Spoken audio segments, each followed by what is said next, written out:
Hola, en esta vez vamos a ver todo lo que es exacerbación de la enfermedad pulmonar obstructiva. Es decir, que el paciente pues ya tiene un diagnóstico de base, que es un EPOC, ¿no?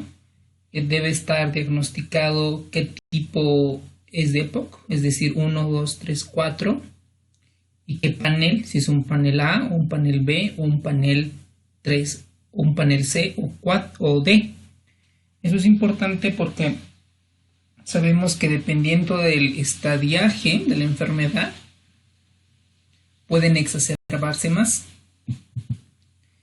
Entonces nosotros, según el GOLD, que son las guías de EPOC, y el Instituto Nacional de Corazón y Pulmones de Sangre de los Estados Unidos y la OMS, la definen a la exacerbación, a la EPOC, una exacerbación del EPOC, como un evento agudo que se caracteriza por un empeoramiento de los síntomas respiratorios del paciente.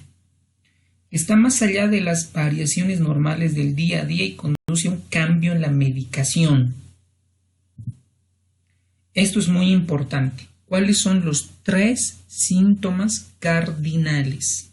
¿Por qué? Yo en base a estos 3 síntomas voy a decidir si mi paciente está en exacerbación, si necesito un manejo ambulatorio o un manejo hospitalario, y dentro del hospitalario sí requiere terapia intensiva.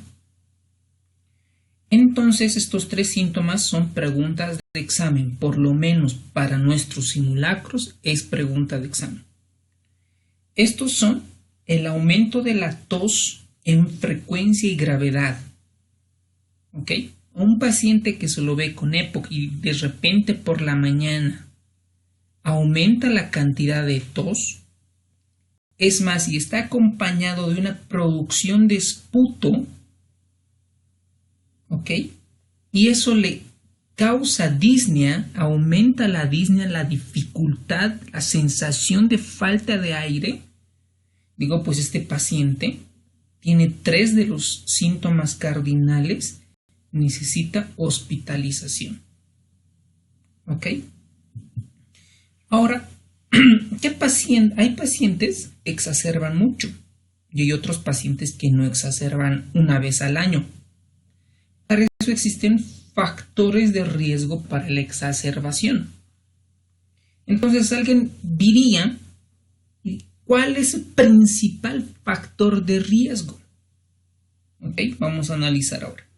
La bibliografía menciona que dentro de los factores de riesgo para la exacerbación es la edad avanzada, la historia de la terapia con antibióticos, una hipersecreción mucosa crónica con un recuento de eosinófilos en sangre mayor a 0.34, es decir, más 0.34 por 10 a la 9 células por litro.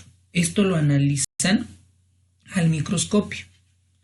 Si el paciente tiene terapia con teofilina, y ustedes dirán, pero la teofilina es un broncodilatador, ayuda al EPOC. Pues se ha demostrado en estudios controlados aleatorizados donde la teofilina, en vez de mejorar a los pacientes, no mejora nada, no tiene superioridad con otros medicamentos y es más, predispone a eventos adversos como unas taquiarritmias. ¿Ok? Cualquier internista, neumólogo o cualquier médico que maneje paciente con EPOC y esté prescribiendo teofilina, pues ustedes los dejo a su criterio. Además, otros factores de riesgo que han asociado a esto son las comorbilidades. Por ejemplo, un paciente EPOC pues no solo tiene EPOC, tiene otras comorbilidades. Tiene cardiopatía isquémica, insuficiencia cardíaca, diabetes mellitus, obesidad, síndrome metabólico, o todavía si es fumador. Y si es fumador tiene riesgo para cáncer de pulmón, de próstata, gástrico, páncreas, ¿no? Entonces tienen comorbilidades que predispone, que es un factor de riesgo. Pero hay un estudio muy importante, que es el estudio Eclipse, donde dijo que dentro de los factores de riesgo o para predecir si este paciente exacerba o no exacerba, fue la historia previa de exacerbaciones. Es el único factor de riesgo que me dice que este paciente puede exacerbar más aún. Según este estudio, es el único factor que me dice, o es el único contexto que me diga que este paciente va a exacerbar. ¿Ok? Además, la bibliografía menciona que hay factores de riesgo, de bajo riesgo y de alto riesgo. El de bajo riesgo es el que tiene un GOL 1 o 2, que exacerba de 0 a 1 por año. Y de estos no necesita hospitalización cuando se exacerba. Es decir, yo lo puedo manejar en la casa, lo puedo dar broncodilatadores, oxígeno, etc. Lo puedo mejorar al paciente. Pero hay factores de riesgo, es decir, factores de riesgo de alto riesgo, que son los GOL 3 y 4, que estos, pues si es que exacerban, hacen 2 exacerbaciones al año, o una exacerbación que necesita hospitalización, y es un factor de riesgo alto. ¿Ok? Y estos pacientes con EPOC, pues debemos de saber las causas. ¿Por qué lo exacerban? Y si nosotros identificamos la causa, podemos tratar esa causa y el EPOC estabilizarlo. Entonces, lo que ha demostrado, ustedes no se deben olvidar, y es pregunta de examen, es el 70% que exacerba son las infecciones. Ustedes miran viral, bacteriana, micótica, pues lo que la bibliografía menciona es bacteriana y viral. Obviamente dependerá del contexto de las estaciones, ¿no? Por ejemplo, si en La Paz se han reportado influencias positivas, ¿no? Una gripe H1N1 o N2N3, pues podría sospechar en un paciente que probablemente tenga una infección viral sola o coinfectada o sobreinfectada con bacterias. ¿Ok? Entonces, dentro de estas infecciones, pues se han estudiado cuáles son las bacterias más frecuentes en exacerbación. Lo que muestran es que de un 13 al 50% es Haemophilus influenza. De un 9 al 21% Moraxella catarrhalis. Del 7 al 26% Streptococcus pneumoniae. Y del 1 al 13% Pseudomonas aeruginosa. Estos, una vez que yo sé cuáles podrían infectar a un paciente con EPOC, entonces yo ya veo qué tipos de antibióticos voy a usar, porque no voy a usar a ciegas, ¿no? Porque si mi paciente tiene riesgo para Pseudomonas aeruginosa, pues daría un antibiótico anti-Pseudomonas. ¿Ok? Otras causas que pueden predisponer a la exacerbación es la contaminación ambiental, la embolia pulmonar, la isquemia miocárdica, la falla cardíaca o la aspiración. Entonces, para diagnosticar una tromboembolia pulmonar, un síndrome coronario agudo, una falla cardíaca, pues dependerá de mi semiología, cómo yo lo voy a examinar al paciente, y me voy a ayudar con exámenes complementarios. Un paciente con EPOC, pues va a venir con disnea, ¿no? Que le falta aire, aumento en la secreción en el esputo, puede ser verdosa, amarillenta, puede tener fiebre, escalofríos, me dice que ya hay una infección bacteriana, puede tener precordalgia, que puede estar acompañándome un síndrome coronario agudo, o puede estar edematizado en miembros inferiores y sospechar una falla cardíaca. Y de repente esta disnea fue súbita, ¿no? De repente, y aunque no se corrige con el oxígeno, podría sospechar en un tromboembolismo pulmonar. ¿Okay? Y en un paciente que viene con EPOC, ¿qué voy a yo solicitar? Lo principal, una vez que llega el paciente con una probable exacerbación de EPOC, pues voy a monitorizar.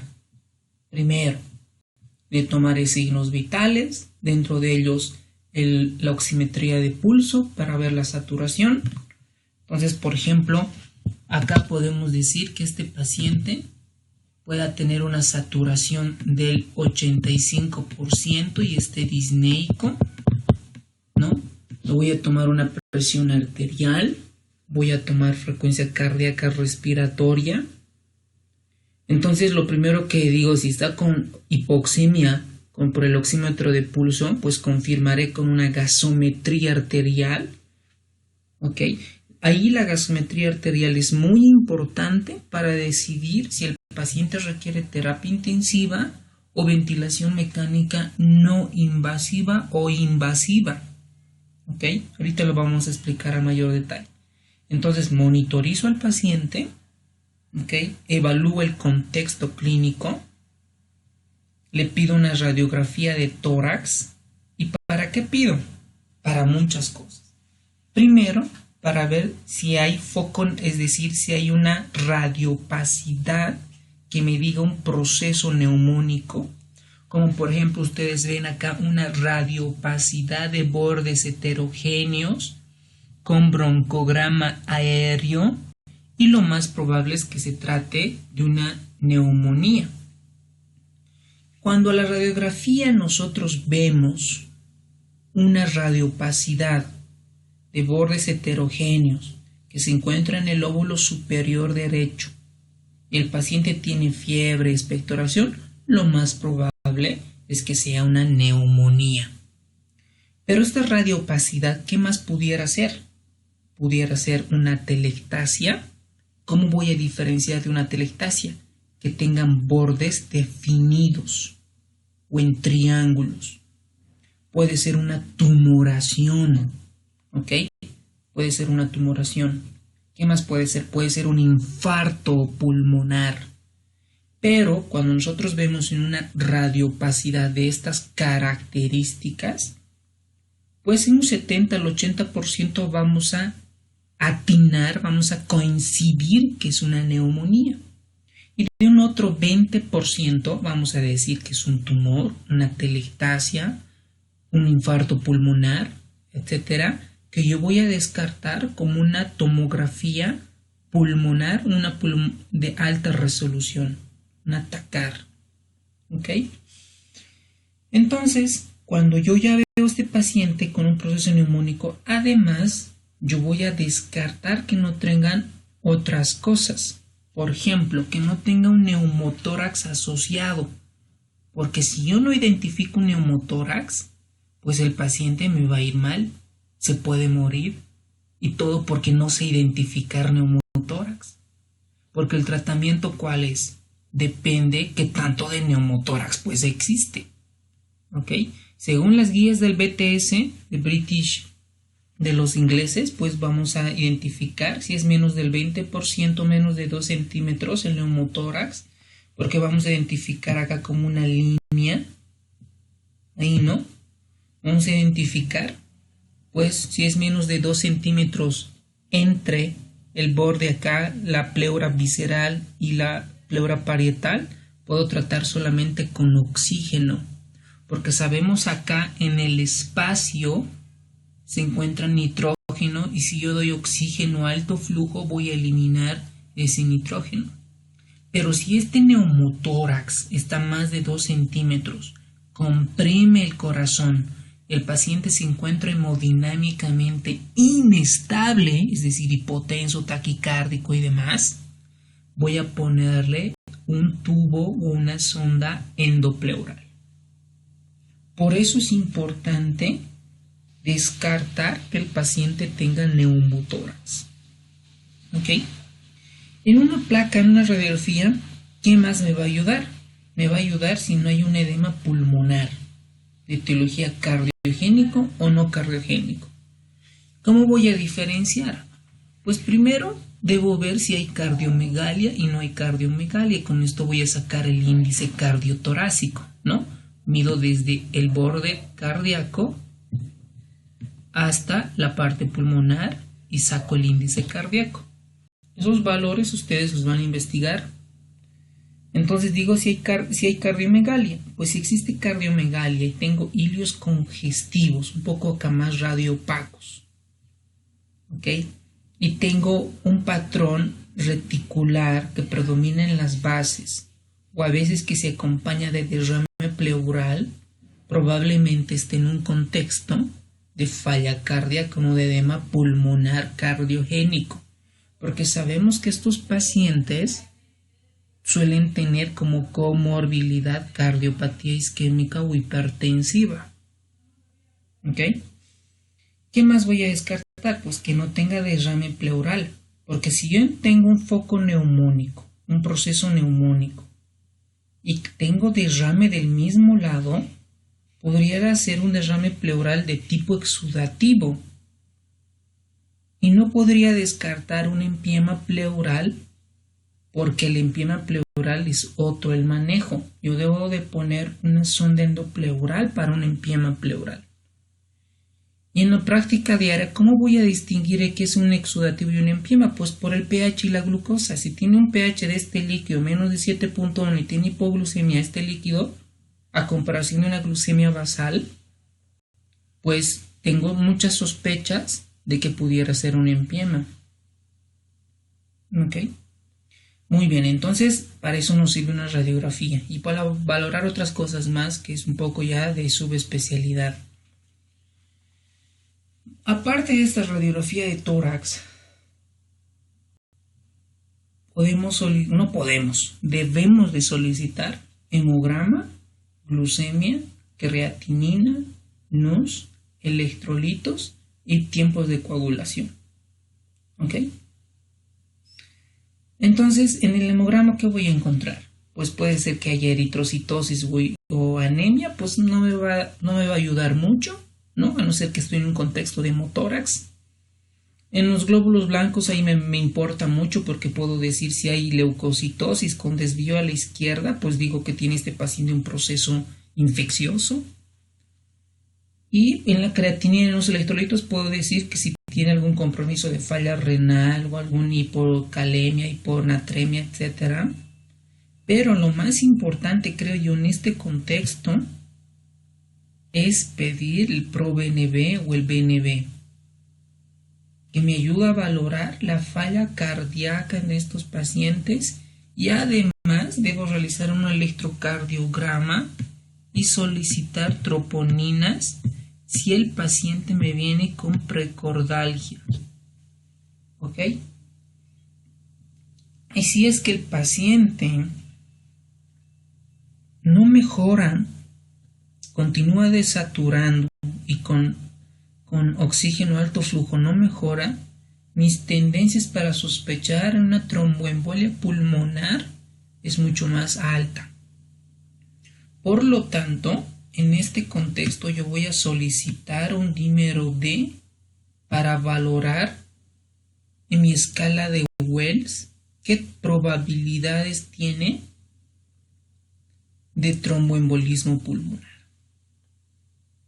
Y obviamente voy a solicitar una gasometría arterial para ver si requiere o no requiere un apoyo ventilatorio. ¿Ok? Entonces, estos pacientes que vienen con una sospecha de una exacerbación de EPOC y yo debo descartar otras enfermedades, dentro de ellas voy a comparar con diagnósticos diferenciales como la falla cardíaca. En la falla cardíaca, ¿qué voy a tener? Pues voy a tener increpitación yugular, voy a tener edemas en miembros inferiores, reflujo hepatoyugular, etc. Entonces yo clínicamente puedo descartar y puedo ayudarme con un ProBNB. Este paciente, ¿cómo puedo descartar que no tenga tromboembolia pulmonar? Pues que no mejore con oxigenoterapia alto flujo, que tenga miembros inferiores una diferencia de volumen. Le pido un dímero D, y si mis sospechas son muy altas, pues le pido una angiotomografía para catalogar dónde se encuentra el trombo y para definir pronóstico del paciente. Y neumonía y neumotórax principalmente, ¿no? Por ejemplo, acá en esta radiografía ustedes ven cómo el pulmón está colapsado desde acá, ahí, ¿no? Entonces hay un espacio acá de entre la pleura visceral y la parietal lleno de aire que colapsa, que está más de 2 centímetros y requiere la colocación inmediata de tubo endopleural. Como ustedes ven aquí en la imagen, ya les pusieron el tubo endopleural. ¿Ok? El tratamiento, con eso terminamos. Este tratamiento voy a hacer en la casa o en el hospital. ¿Ok? ¿Y esto de qué va a depender? De los síntomas cardinales. ¿Ok? ¿Y cuáles eran los síntomas cardinales? Pues estos 3. ¿Ok? Aumento de la tos en frecuencia y gravedad, producción de esputo aumenta en volumen o cambia las características a ser muy espeso y purulento y aumenta la disnea. Esos 3 síntomas cardinales me van a ayudar a decir si es un tratamiento hospitalario o no hospitalario. En un tratamiento no hospitalario, pues va a tener un síntomas de uno de esos 3. ¿Ok? Por los cuales mi pilar fundamental son estos, los agonitas beta-adrenérgicos de acción corta, como cuál, el albuterol, el evalbuterol.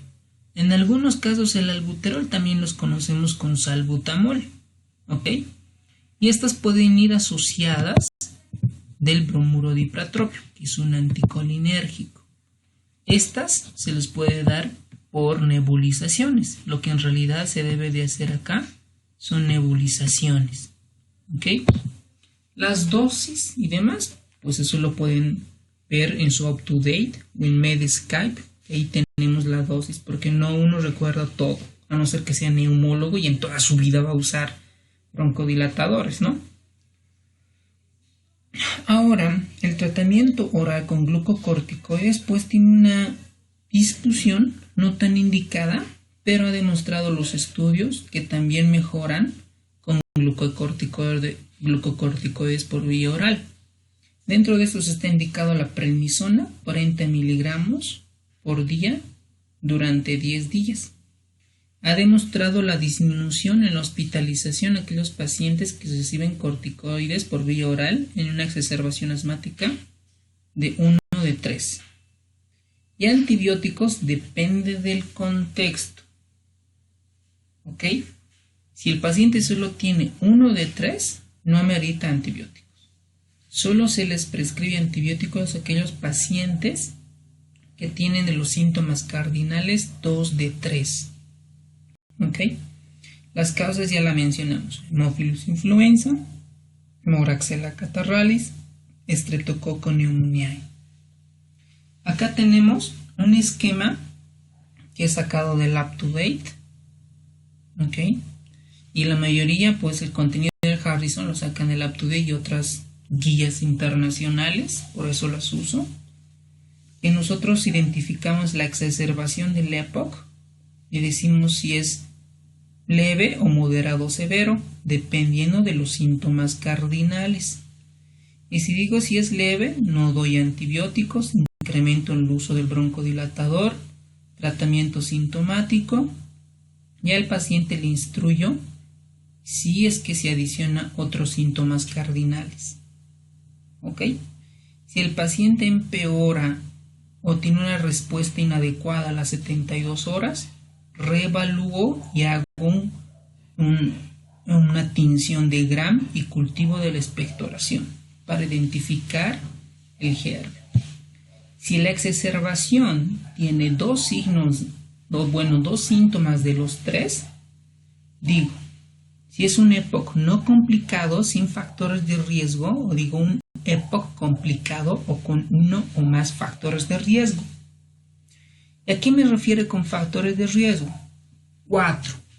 Pacientes menor de 65 años, una FEB más del 50% del predictivo, el FEB1, ¿no? Ustedes ya saben que se forma por aparte de la espirometría y que tiene menos de 2 exacerbaciones al año si no tiene falla cardíaca. Para eso puedo prescribir un macrólido como la citromicina o claritromicina o cefalosporina o doxiciclina. ¿Ok? O trimestoprim sulfametoxazol si tuvo exposición a antibióticos menos de los 3 meses.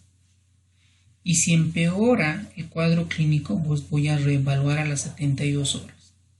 Si el paciente EPOC tiene factores de riesgo, cualquiera de estas, voy a prescribir una fluorquinolona.